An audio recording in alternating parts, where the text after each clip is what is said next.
Вот, ребята, иду по берегу Севаша нашего. Вот берег.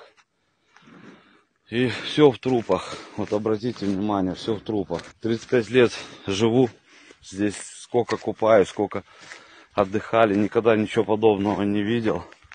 Что это происходит, вообще не знаю. Капец полный, короче.